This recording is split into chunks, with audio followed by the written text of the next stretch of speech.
Goeiemôre, dit is dan 25 April, lesing 269, die groot Johannes Evangelie boek 2.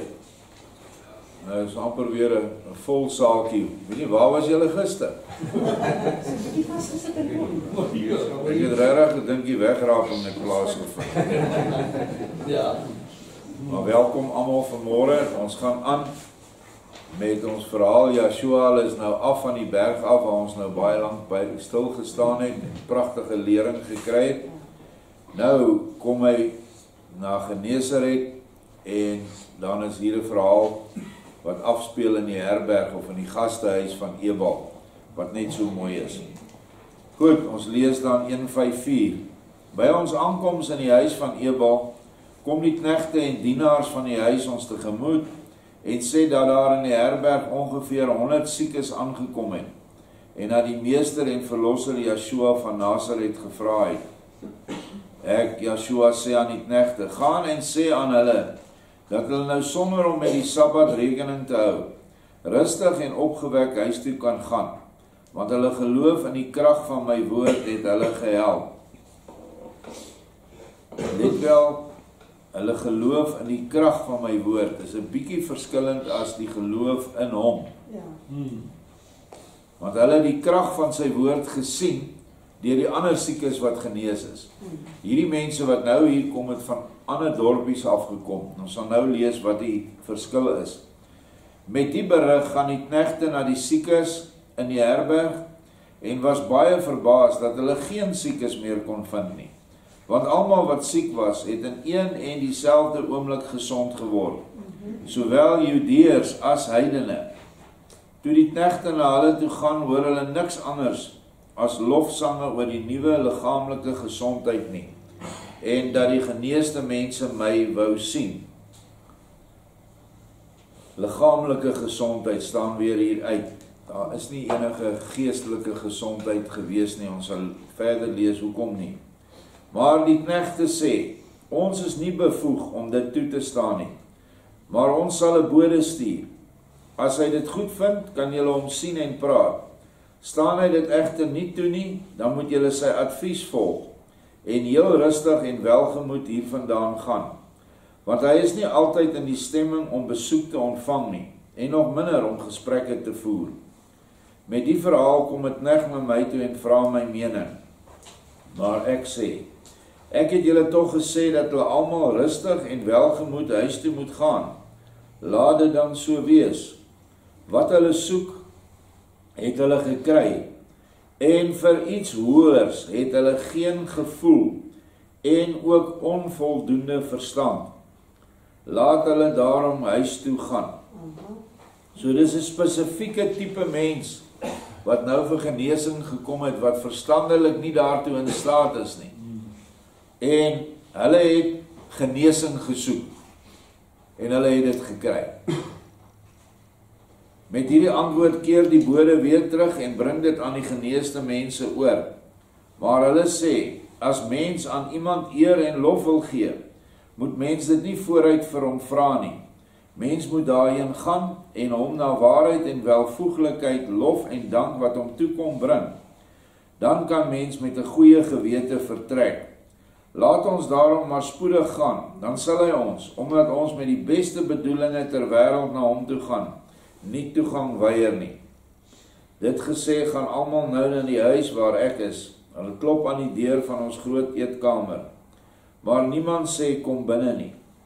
Hulle klop egter nogmaals en ek sê aan Ebal, laat hulle vanweë hulle opdringerige geloof maar binne. Nou sien julle heeltemal 'n ander geaardheid van Joshua as wat ons tot nou toe gesien het. Joshua het nooit iemand weggewys nie, hy het nooit 'n deur toegehou nie, hy het 'n deur gaan oopmaak as hulle klop. Maar ons sal nou sien wat is die verskil hier, en dit is baie noodsaaklik dat ons die verskil raak sien, want dit geld ook vir ons in hierdie tyd. En Ebal doen dit deur vir hulle oop te maak, en hulle kom die kamer binne, vir sover daar plek vir hulle was, en begin my daar luid te prys, en hulle dank te betuig. Maar ek beveel hulle om te swyg, en sê aan hulle, lof uit die mond en dank van die lippe het geen waarde by Elohim nie, en dis ook nie by my nie. Wie na my toe wil kom, moet in sy hart na my toe kom, dan sal ek hom aansien. Maar 'n inhoudlose gebler met die mond, sonder dat die hart iets daarby dink, en nog minder voel, is vir my dieselfde as wat 'n vrot reuk is vir die neusgate. Wat julle soek, het julle gekry, iets anders ken julle nie, en julle niks seggende lof, geval my nie. Gaan daarom huis toe, en besorg hierdie huis geen oorlas nie. Behoed julle egter vir die omtug hoerery, vir die slegte eet en vraatsigtigheid, anders oorkom binne die kortste tyd nog erger siektes julle as waarheen julle tot nou toe gelei het, wat julle geplaai het. So hierdie mense het absoluut nie 'n hartsgevoel vir Yeshua se leer gehad nie. En hulle was maar eintlik onverbeterlike omtugplegers, hoerery en oormatige eet, want dit is wat dit is. Slegte eet natuurlik goed wat jy nie mag eet nie. En Yeshua het geweet hulle gaan nie verander nie. En daarom sê hy, is hulle nie in staat om iets hoërs te begryp nie. En so moet ons ook in staat wees om hulle wat presies in hierdie kategorie val te herken en nie ons tyd mors met hulle nie. Dis nie dat ons nou onsself beter ag nie, maar as 'n boer na 'n stuk grond koop, gaan hy tog kyk dat die landerye goed is, want hy wil plant. Hy gaan nie 'n bergkoppie plaas uitsoek en dan daar probeer plant nie. So moet ons ook in staat wees om die landerye van die Gees te ondersoek. En dit is hoofsaaklik in ons volk. Want hier was 'n hele klomp van ander volke by gewees. Ons lees bietjie verder.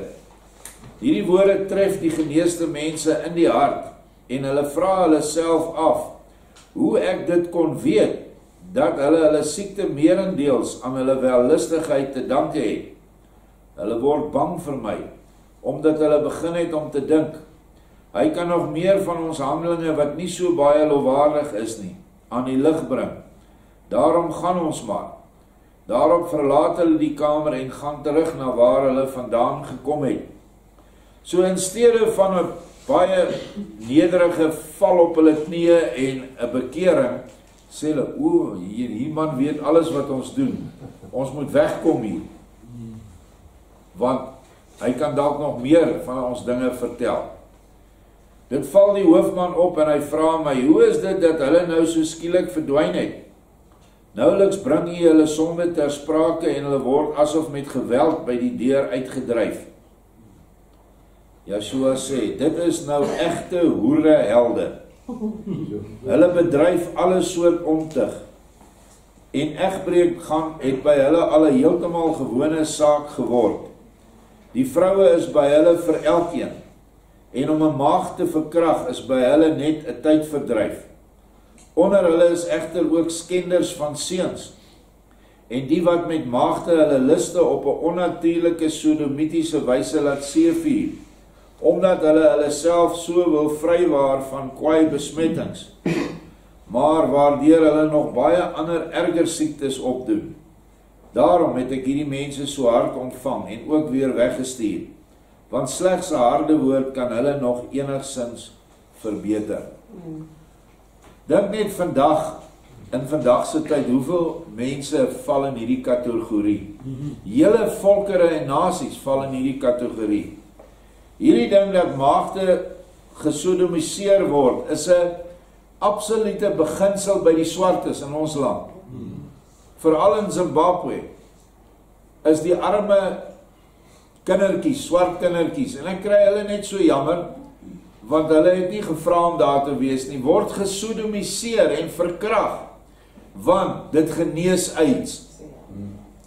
Maar wat sê Yeshua, hulle kry nog erger besmettings, wanneer hulle hierdie goed doen.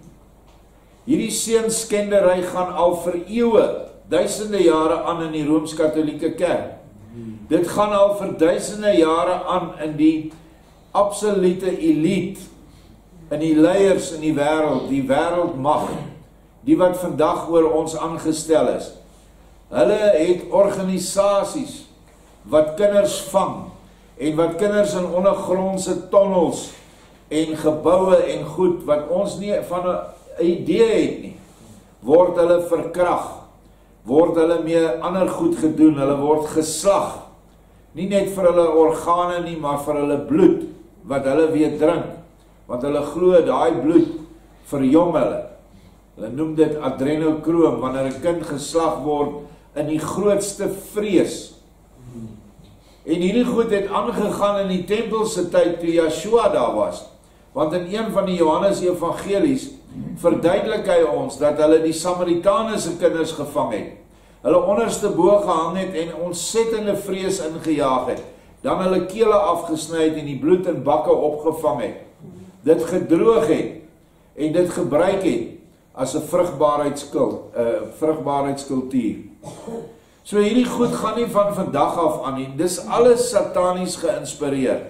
Hierdie klomp Hollywoodsterre wat ons almal so sien in die flieks, en wat baie mense aanbid, en hierdie sangers, en watter ander goed noem hulle kunstenaars, en al die goed. 99% van daai goed deel, en neem deel aan hierdie duiwelse offerandes, want dis wat dit is, dis offerandes aan Lucifer. Hulle het onlangs groot tonnels gekry met duisende bene en kopbene van kinders onder New York, onder 'n sinagoge waar die Joodse rabbies is. Het julle ooit weer iets daarvan gehoor? Van die tafel afgevee. Want die Jood beheer alle media. Die Jood is in beheer, en van sy gruwels gaan jy niks hoor nie. Daar kom nou en dan kry ons lig van die Rooms-Katolieke Kerk se gruwels, veral onder die Vatikaan, maar jy kan verseker wees in alle groot kathedrale vind hierdie dinge plaas. Seunskendery is 'n verskriklike groot bedryf. In die vroeë tyd het hulle, die klomp priesters, het die seuns gekastreer, onder andere om beter te kan sing in hulle kore, maar hulle was die slagoffers van hierdie wellustige priesters, hierdie klomp biskoppe. So hier is baie dinge wat hier gesê is in hierdie paragraaf 11, wat vandag nog net so aangaan. Die wêreld het basies in totale versinking in hierdie wellustige dade beland. Nou sê die hoofman, met watter streek kom hulle dan? Hy sê uit die omgewing, sê Yeshua, van Gadara, meer na die weste toe. Daar in Gadara het hy daai man van die besetenheid genees en die geeste in die varke ingejaag, want hulle was ook almal varkboere. Meer na die weste toe is 'n paar gehuggies en 4 dorpe. Die bewoners is 'n vermenging, hoor nou hier, 'n verbastering van Judeërs, Egiptenare, Grieke en Romeine. Hulle het weinig of eintlik heeltemal geen godsdiens nie. En hulle bedryf bestaan meerendeels uit die teel van varke, en hulle dryf handel daarmee in Griekeland en in Europa. Daar word die vleis van hierdie diere geëet, en hulle vet vir die kruie van voedsel gebruik.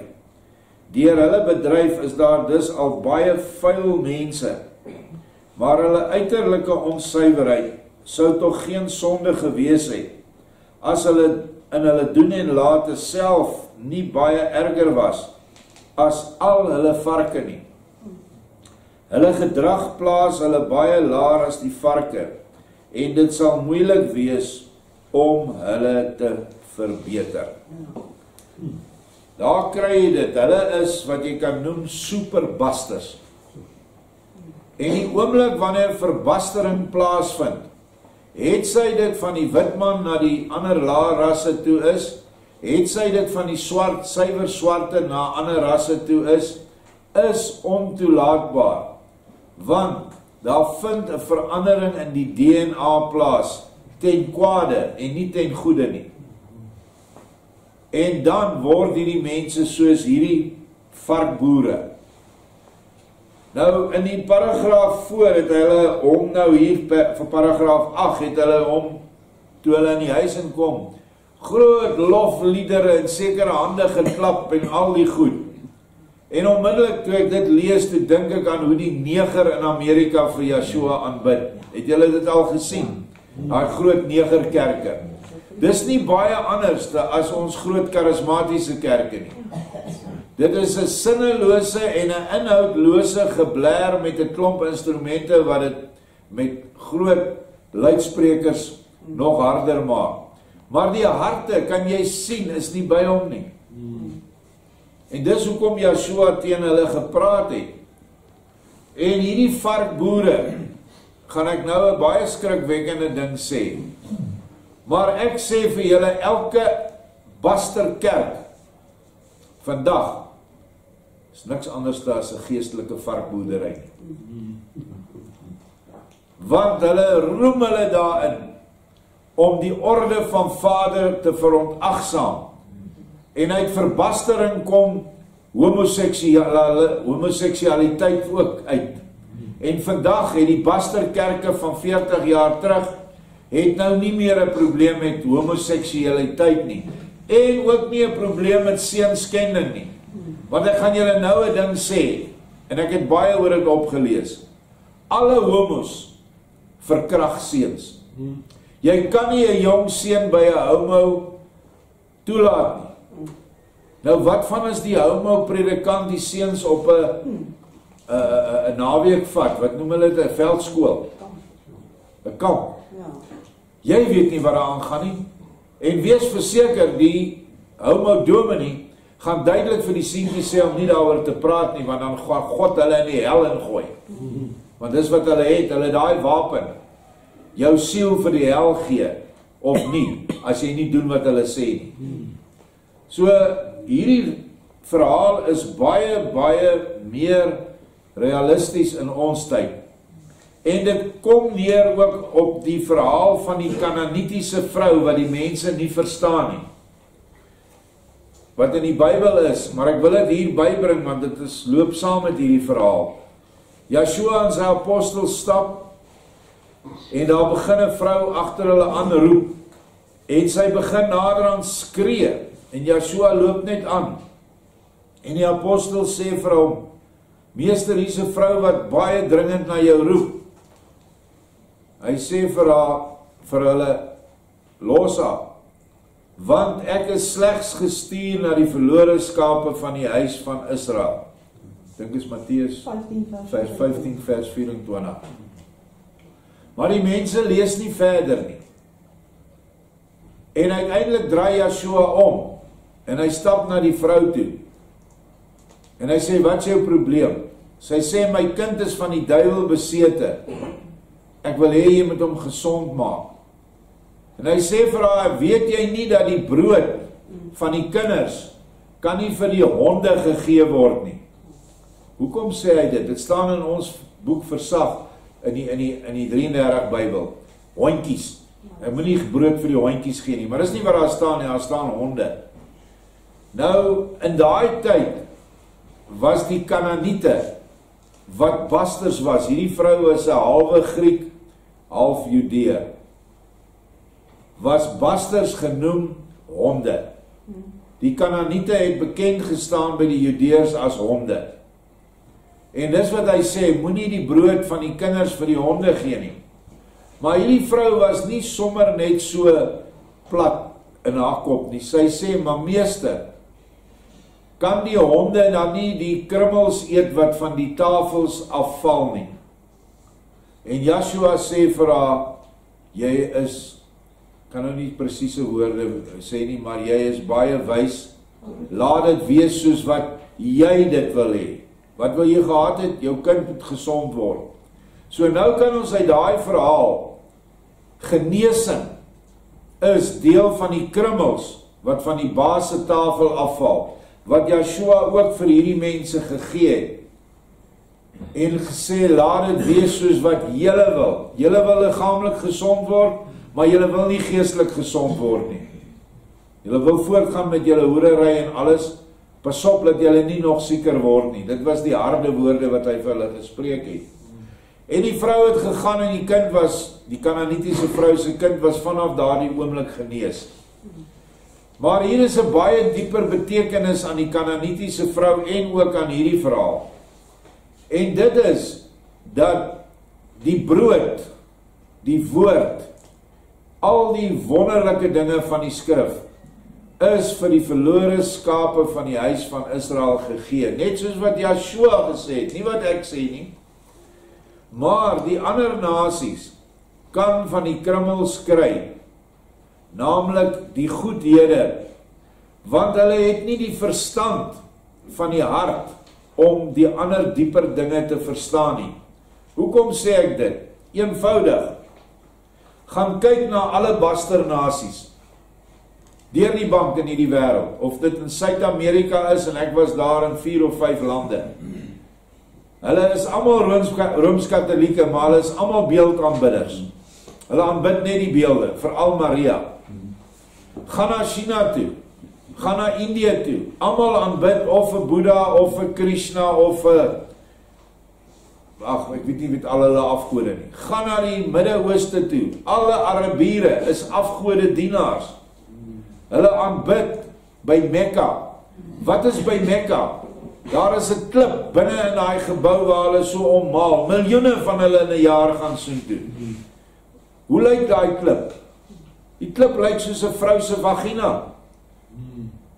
Of hy so uitgekap is en of hy so uitgehaal is iewers. Hulle sê die ding kom van die hemel af, ek weet nie. Maar dis wat hulle aanbid. Op die ou eind aanbid die Arabier die vrou se vagina.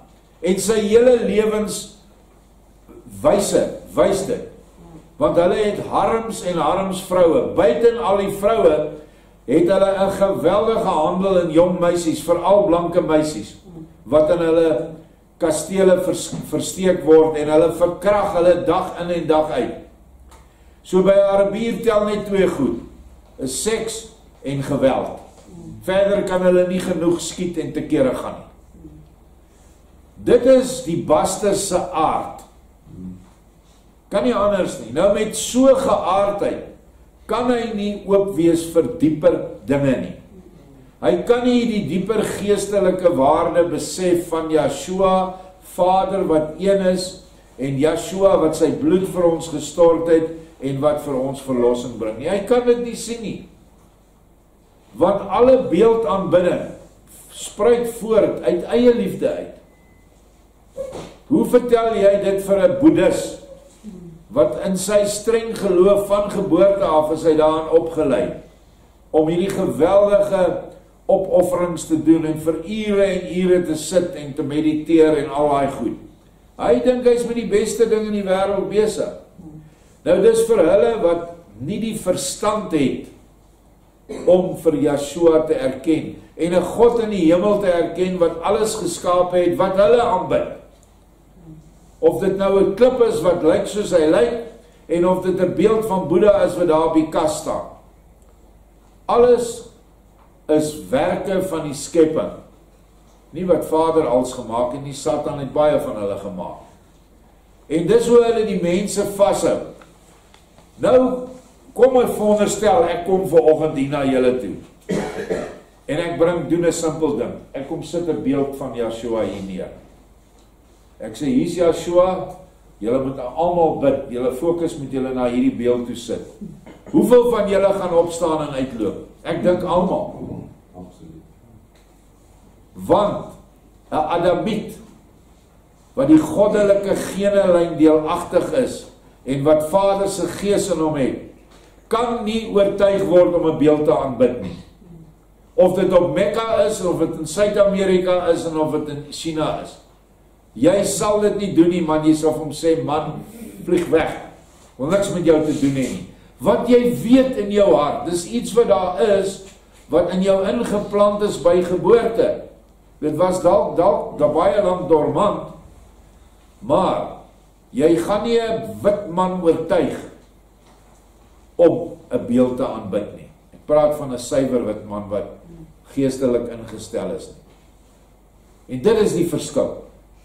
Hierdie sal ook almal beeldaanbidders wees. Want hulle is heidene, en heidene in daai tyd het fisiese beelde aanbid. Vandag aanbid die heidene nie fisiese beelde net nie. Die grootste afgod wat die heiden vir homself gemaak het, is hy homself. Meeste ongelowiges en ateïste aanbid hulle self. Hulle sê hulle glo nie aan 'n God nie. Hulle lieg. Hulle het van hulle self 'n God gemaak, en die aanbid hulle, maar daar is daar nie plek vir nog 'n God nie, want hulle is die hoogste God. En jy kan dit maar uit sy aard en sy werksaamhede sal jy dit gou agterkom. Ek het baie te doen met van hierdie vorige pelle van my wat ek in die wêreld gemaak het. Van hulle is ateïste. Jy kan hom niks vertel nie. Die oomblik as jy na die geestelike kant toe gaan, lag hulle jou uit. Want die God wat hy aanbid is homself. En dit is die moeilikste God om af te breek. En net Vader kan dit afbreek. Deur alles weg te vat wat hom sy mag of sy vermeende mag en krag gee. Naamlik geld en posisie. So ek wou net hierdie ding duidelik maakte van hierdie basters. Hoekom het Joshua hulle nou so hard behandel? Ons lees verder. Nou sê die hoofman, dis baie goed dat ek dit weet. Daardie gemeenskappe staan nog onder my gesag. En ek sal dit sekerlik nie nalat om 'n sedemeester oor hierdie mense aan te stel nie. Die sal hulle aan die hand van die opdrag wat hy kry, by die minste onbehoorlike gedrag, gevoelig oor die vingers tik. Wag maar, julle wellustige lewe sal reeds môre so vergal word, dat julle nooit meer sin daarin sal hê, om onreine begeertes in julle harte te laat opkom nie, en om hulle daarna gewetenloos uit te voer nie. So hierdie rondspringery van bed na bed en maagdverkragting het hierdie man gesê sal hy onder beheer kry. Meester, ek is weliswaar net 'n mens, maar deur my lewe waar ek altyd met regeringssake besig is, het ek so ver gekom en het ek soveel ervaring opgedoen, dat ek nou dadelik kan insien dat dit vir die gewone man die beste is as hy met 'n eystervuis regeer word, en so nou en dan terwille van die goeie saak die sweep voel. As dit in 'n groot menslike samelewing nie die geval is nie, bars daar binne die kortste tyd alles uit die voete. Nou ja, hierdie woorde wat hierdie man sê, het ek al baie vir myself gesê op hierdie plaas. Want ongelukkig is daar onder ons blanke Afrikaner volk basters wat jy nie kan sien nie. Jy sien hulle aan hulle dade. Die vrugte verklap die boom. En in ons boek van herinnering staan dat geen bastervrugte van 'n suiwer boom kan afkom nie.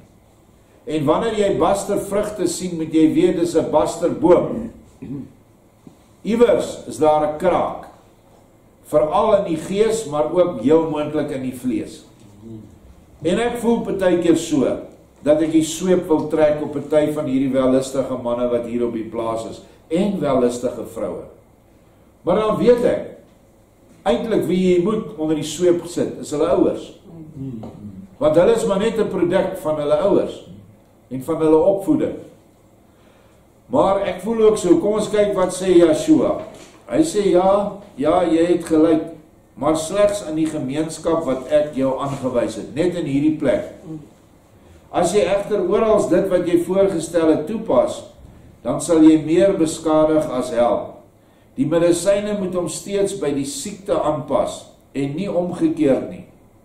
Maar soos wat gesê is, by die genoemde gemeenskap sal jou medisyne ten minste die goeie doel hê, om hierdie mense die toegee aan hulle wellustigheid te vergal. Maar die toegroede moet nie met toornige, maar met liefdevolle hand gebruik word. Wat beteken dat jy nie sadisties moet optree nie, maar jy moet optree soos wat jy optree wanneer jy jou kind 'n pak slaag gee. Jy gee dit omdat dit uiters noodsaaklik is vir hierdie kind se opvoeding en vorming. En dit word in liefde gegee. En dit is ook wat ons moet doen, maar die sweep kan ons nie hier laat slaan nie, want dan sal ons aangekla word. So, ons het 'n ander manier. As 'n man nie sy dade berou het oor dit en ophou daarmee nie, en 'n vrou, dan vra ons hulle om te loop.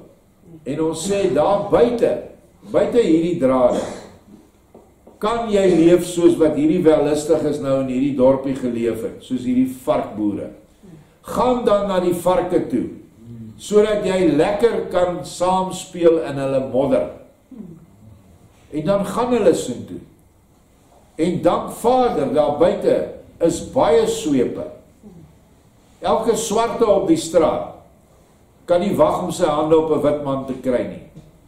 En dan kry hulle pak slaas daar, wat ons nie kan gee nie. En vele kere het hulle na 'n paar maande by die hek gestaan, stikkend geslaan. Die mense het jare en jare verouder in 'n paar maande. Daar's nie heel plekke aan hulle nie.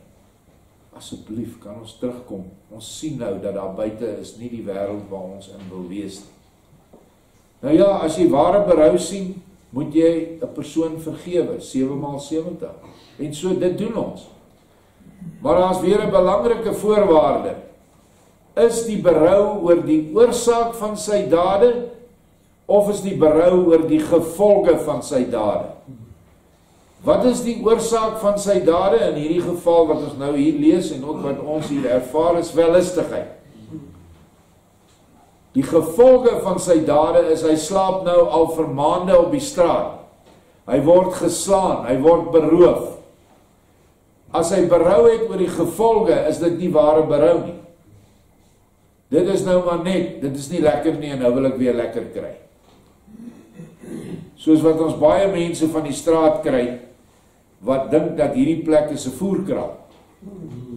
Hulle kom hier wanneer die winter aanbreek, soos nou, my maand, dan kom hulle van die strate af. En dan bly hulle in die voerkraal tot dit weer warm word. Augustus maand, September maand. En as jy weer een oggend sien, dan staan hy met sy nuwe paar Nike tekkies wat hy hier by die klerehuis gekry het. En ek sê altyd met that far away look in his eyes. En dan sê hy net vir jou, cheers my oom. Cheers. Dan sê hy weer terug strate toe, want is nou weer warm. Sulke mense kan jy nie die evangelie bybring nie. Hulle is in hulle harte soos wat hierdie varkboere in die vlees en in die gees was. Hulle lyk miskien soos jy en ek, maar hulle vrugte verklap eintlik watter bome hulle eintlik waarlik is. Ons gaan aan die volgende hoofstuk, is liefde 4, hoofstuk 1:5-5. Nou sê die hoofman, meester, dit is vir my nou heeltemal duidelik, maar tog ken ek uit my lewe 'n besondere geval waar alle liefde niks uitgewerk het nie. Dit was die volgende. By die talle soldate wat onder my gestaan het, was 'n jong, reusagtig sterk Ileer. Nou 'n Ileer is 'n inwoner van die antieke Illyrië, huidiglik Joegoslawië en Albanië. Hy sê, hierdie beroepssoldaat wat 'n panser, sy swaard het 50 pond geweeg. Dis nogal baie, dis 20 kilogram. En hy het dit tog met gemak gehanteer, asof hy 'n veertjie hanteer. Nou dis omtrent 'n sakkie asfalt wat jy elke dag optel hier, of 'n baluserk. Dis hoe swaar daai ou se swaard was. Hierdie beroepssoldaat wat 'n panser en 'n skild gedra het, dit het in 'n geveg meer as 100 ander krygers gepresteer. Tydens die oorlog was hy daarom goed gebruik, maar nie in vredestyd nie. Dan was hy altyd vol streke, en daar gaan geen week verby, waarin hy nie die een of ander nuwe en ergerlike rusie veroorsaak het nie. Ek het hom steeds met liefde behandel, toon hom so duidelik moontlik die kwade en skandalige van sy gerusie, en verbied hom die motswillige onruststoot. Hy beloof my dan altyd om hom te verbeter, en bly daarop ook 'n paar dae baie kalm en beskeie. Maar so iets duur nooit langer as 10 dae nie. Dan kom die klagtes alweer van alle kante in, en ons moes natuurlik die skade vergoed. Vra 'n mens hom en wat in die wêreld hom daartoe gebring het, dan gee hy altyd dieselfde antwoord. Ek oefen my in die krygskunde en behalwe die mens is daar niks voor my veilig nie, en my swaard moet op allerhande sake uitprobeer word. Breedaardige mannetjie. Maar die oefeninge van hom noodsaak hom dikwels om die een of ander kudde osse, stiere, koeie en kalwers 'n besoek te bring, en met een hou die koppe af te slaan. Eens het hy 'n kudde van 100 osse die koppe afgeslag, en spog daarna oor die helde daad, wat ons 1000 sware silwerstukke skadevergoeding gekos het. Toe word ek so woedend op die mens, dat ek hom van woede dadelik in stukke wou skeer. Ek laat hom toe met swaar kettinge aan 'n boom vasmaak, sy hande en voete nog met ekstra sterke toue bind, en laat hom daarna 'n hele uur lank gesel, sodat hy weinig krag meer oorgehad het. Vervolgens laat ek hom so versorg, dat hy in 20 dae weer heeltemal herstel was. Mense dink daaraan om 'n uur aan 'n boom vasgeketting te wees, en 'n uur lank slaat 'n ou jou met 'n sweep. En hierdie ouens se gesels was lelik. Het selfs lemmetjies ingehaal, en spykers, en goed wat skerp is, wat jou vel oopruk. En kyk, daardeur is hierdie mens, by wie jy voorheen met liefde niks kon bereik nie, heeltemal verander. Hy het een van die kalmste en mees beskeie mense geword, en ek het hom na 'n jaar tot onderaanvoerder bevorder. Hy is my nou nog dankbaar vir die voorbeeldige bestraffing, waarsonder hy nooit onderaanvoerder sou geword het nie. Maar uit liefde sou ek hom nooit so 'n bestraffing kon gegee het nie. Dit kon ek slegs maar uit toorn doen. Daarom dink ek dat 'n regverdige toorn vir mense dikwels heilsamer is as te veel liefde, al is dit nog so suiwer. Nou antwoord Joshua hom op hierdie verhaal. O ja, maar dan is dit geen toorn in die eintlike sin van die woord nie, maar slegs 'n spesiale vuur van die liefde in die hart, wat allerheilsame krag besit. Daarmee werk ook ek, as dit ergens nodig is. As die liefde nie die vuur sou hê nie, sou die oneindigheid tot op hede nog heeltemal sonder wesens gewees het. Alle skepsele het hulle bestaan maar slegs te danke aan die groot drang van die liefde van Elohim. Ons wat nou meer ingewy is in hierdie dinge, wat is die groot vuur van die liefde wat hy hiervan praat? Die feit dat toe Lucifer gerebelleer het met 'n derde van die engele uit die hemel, hy hulle nie onmiddellik vernietig het nie, maar hulle, omdat hulle harte verhard het, het hy hulle hele wese verhard. En dit is die ontstaan van die materiële skepping waarin ek en jy nou is, wat dood in homself dra. Alles wat ons sien om ons sal vergaan, sal eendag nie meer daar wees nie. Dit is die vuur van die liefde. Die vuur van die liefde het nou diere siele, plante siele, minerale siele in die hele skepping ingeplaas, sodat daardie siele in die liefdesvuur van gebondenheid gelouter kan word. Ek en jy is in 'n liggaam gebore op hierdie aarde om gelouter te word. Dis die liefdevuur wat vir ons hierdie liggame wat so vatbaar is vir allerhande begeertes, allerhande siektes en allerhande ander dinge wat nie lekker is nie. Maar dit is die vuur van die liefde sodat ons daarin en daarmee weer vry kan word en in die ewige onmateriële, nie materiële lewe kan ingaan, die geestelike lewe. Dit is alles sy liefdevuur. So hierdie pak slaaf wat die ou gekry het, keer Joshua nie af nie. En daarom was dit wat jou hart as regverdige straf vir die moedswollige soldaat uitgedeel het, geen toorn uit 'n daaruit voortvloeiende wraaksug nie, maar 'n spesiale drang van die liefde vir die soldaat, wat jou vanweë sy geskiktheid na aan die hart gelê het. Want as jy egter vir die mens kwaad geword het, dan sou jy hom gedood het, en hulle het die mag daai tyd gehad. Maar die drang van die liefde tel die nodige slaag, en jy het hom slegs so lank laat gesel, soos wat jy gedink het dat hy dit kon verdra. En hy het hom daarna genees. In geval van nood kan jy met jou gemeenskap ook so optree. Dis nou hierdie spesifieke mense. Maar probeer dit eers met egte liefde en goeie lesse. Want as die mense tot die insig kom, dat die mense hulle slegs vir hulle eie beswil harde wette wil gee, en die onverbiddelike reg daarby uitoefen, sal hulle geen aanstoot neem nie. As die harde wette egter maar net voortkom uit 'n tirannieke willekeur van die maghebber, verbeter dit niemand nie, en maak ten laaste selfs die engele van die gemeente tot duiwels, wat daar slegs maar op uit sal wees om te bedink hoe hulle self kan wreek op diegene wat hulle steeds eindeloos en sonder enige aanwysbare rede vir fertiliteit kwel. Verstaan jy dit? Die hoofman sê, ja meester, dit is vir my nou glashelder, en ek sal vandag nog 'n bode met my opdrag na die onderaanvoerder wat daar aanwesig is laat gaan, en môre het die gemeenskap al iets om aan te kou. Daarom sal ek my nou vir 'n kort tydjie na my mense begeef om dit dadelik in orde te bring. Nou ja, hier word deur Yeshua aanbeveel dat hy streng wette vir hierdie wellustigheid daar kan invoer, maar nie by ander gemeenskappe.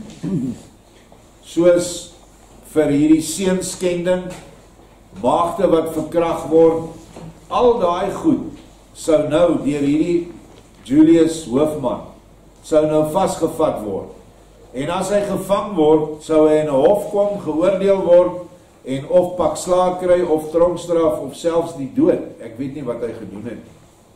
Maar dit word deur Yeshua goedgekeur ter wille van die ander mense wat nie aan hierdie goed deelneem nie.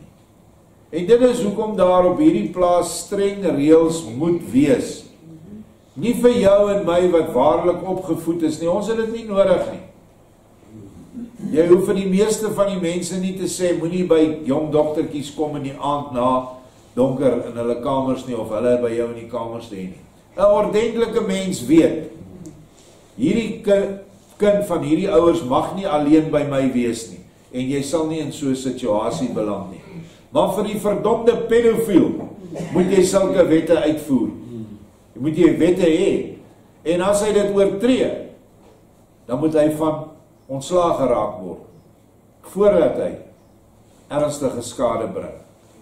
En dank die Vader, 'n gemeenskap soos hierdie almal kyk, en almal se oë is oop, en hulle bring vir ons die getuienisse, sodat ons baie van hierdie erge dinge in die kiem kan smoor voor dit gebeur.